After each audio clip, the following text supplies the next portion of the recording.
Welcome, folks. Today we're going to jump into more trigonometric identities.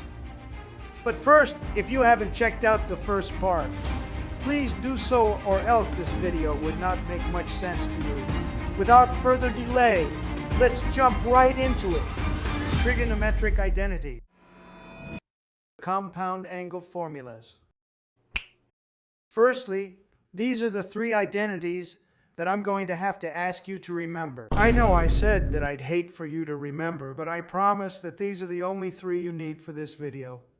If you want proof of these identities, be sure to let me know in the comment, and I'll cover the many ways you can prove this identity.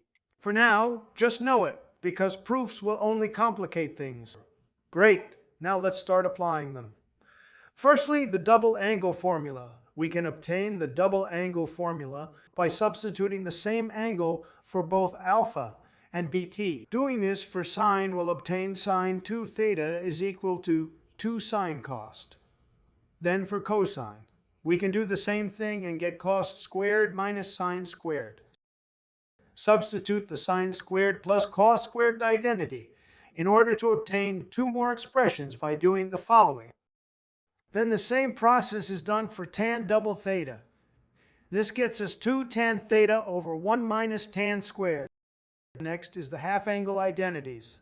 To do this, we'll only use the double angle formula for cosine. Firstly, note how I reduced 2 theta into just theta, so theta is decreased to theta over 2. This is fine as long as one angle is twice of the other.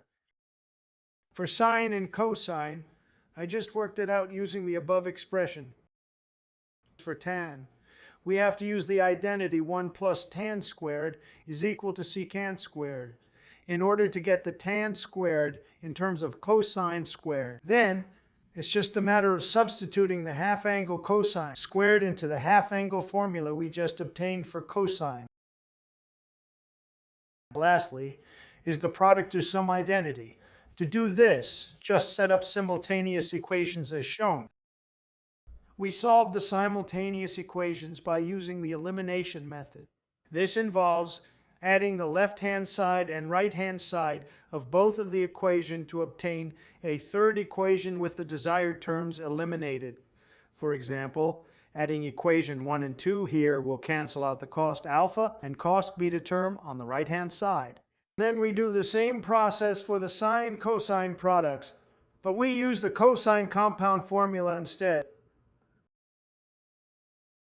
I know that this lesson had been rather algebraic in comparison to my other videos, but unfortunately this topic doesn't allow much simple visual or conceptual explanation. You may have to replay some parts in order to fully understand them. Anyways, I think I'm going to take a break from the trig tutorial series. Though, if you folks have any more suggestions for this, comment it down below, and I will try to cover it.